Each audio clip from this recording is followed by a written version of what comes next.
them ineligible for those funds.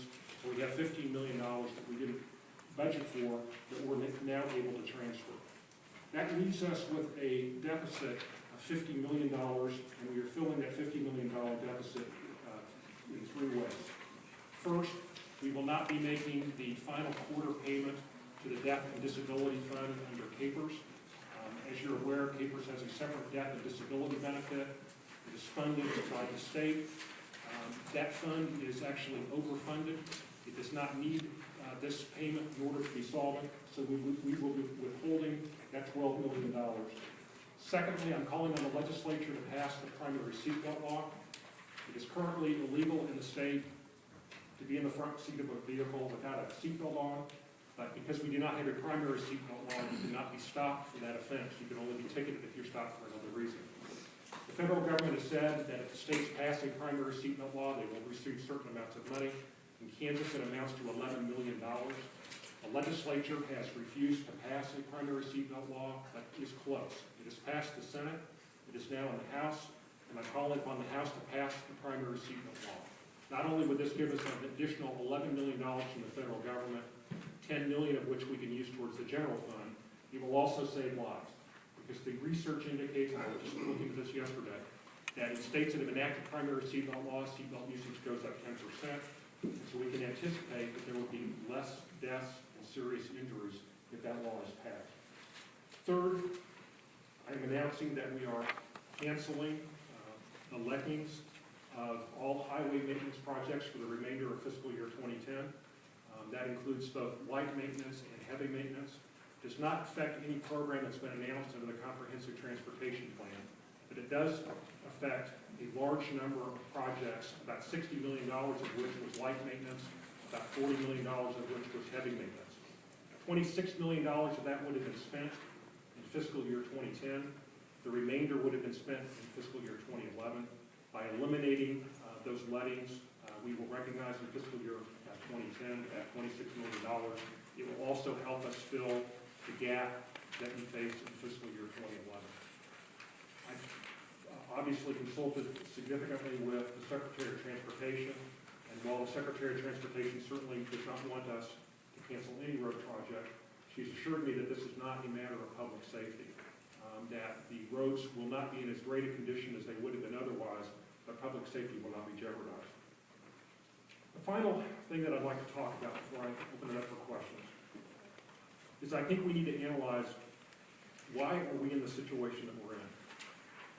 And I've spent a considerable amount of time, really over the last several months, taking a look at our monthly revenue figures, where we get our revenue from, what our revenue patterns have been over the last 5, 10, and 20 years. And unfortunately, I've come to the conclusion that it is not just the recession that has put us in this current situation. If it were just the recession that put us in this current situation, the good news is that obviously the recession is going to end. And we would then be in a position that we could recover.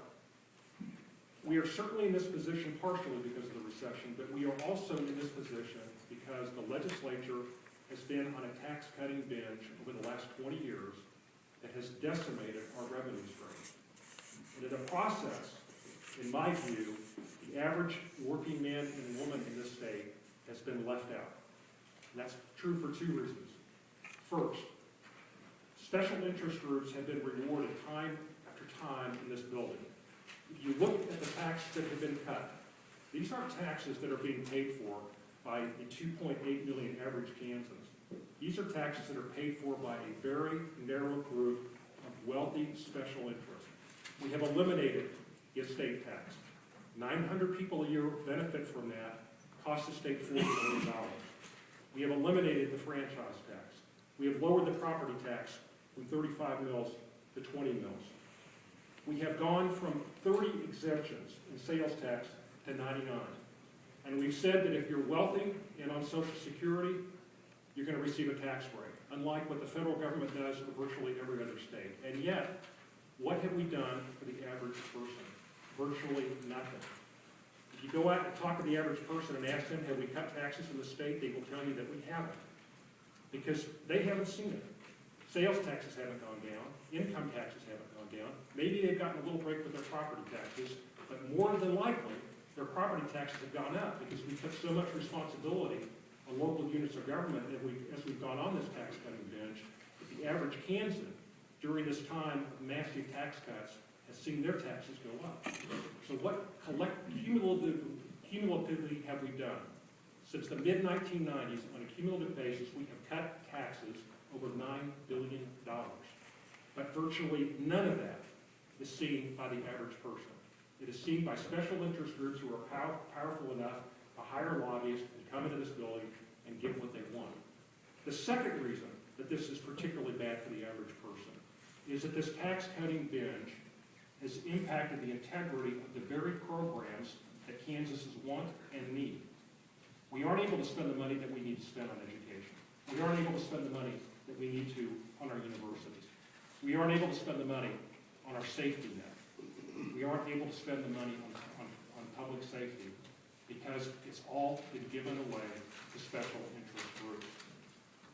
We can get through this current budget problem today with the adjustments that I've announced. But if we're going to solve this problem for the long term, we have got to undo some of the very poor public policy decisions that we've made. We've got to quit giving away the tax base to the special interests. I'm not asking the legislature to undo all $9.5 billion. What I'm asking the legislature to do is, on a temporary basis, give us back $400 million for 3 years so that we can fund these programs at the level that they need to be funded. In the meantime, we'll work our way out of this recession, and we'll get back into a growth mode. But if we continue to give these breaks to special interest groups, and if we continue to maintain that we won't undo any of them, the only people that will benefit from this are a very small number of wealthy, well-connected people, and the average Kansan is left out.